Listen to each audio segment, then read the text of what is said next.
Ne savez-vous pas que vous êtes un temple de Dieu et que l'Esprit de Dieu habite en vous? 1 Corinthiens chapitre 3 verset 16. Ce verset souligne à la fois la dignité et la responsabilité des croyants qui, individuellement et en communauté, portent en eux la présence du Saint-Esprit. Paul écrit dans un contexte où il appelle à l'unité de l'Église et met en garde contre les divisions et la sagesse humaine qui menacent son intégrité. Par sa question, ne savez-vous pas que vous êtes le temple de Dieu?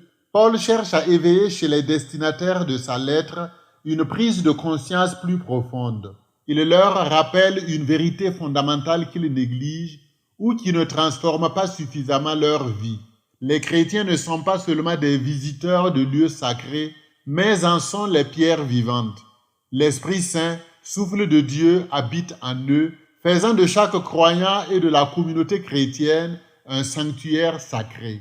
Cette réalité signifie que les croyants ne vivent pas éloignés de Dieu, mais en une communion de vie intime avec lui. Ne savez-vous pas que vous êtes le temple de Dieu et que l'Esprit de Dieu habite en vous? 1 Corinthiens 3, 16. Si nous sommes le temple de Dieu, cela signifie que Dieu est intimement lié à nous. Nous pouvons donc compter sur son esprit pour poser des actes efficaces et vivre dans la sécurité. Cette conscience de la présence divine doit nous conduire à une vie de sainteté dans nos pensées, nos paroles et nos actions et à une consécration totale à Dieu. Nous devons veiller à préserver ce temple en évitant tout ce qui pourrait le souiller ou le détruire.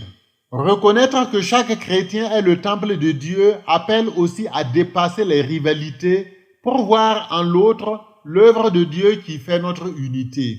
L'Esprit Saint qui réside en nous confère une valeur sacrée à notre vie personnelle et communautaire et nous permet de puiser la force et la paix nécessaires pour affronter les défis de la vie tout en témoignant de l'amour de Dieu dans un monde en quête de sens.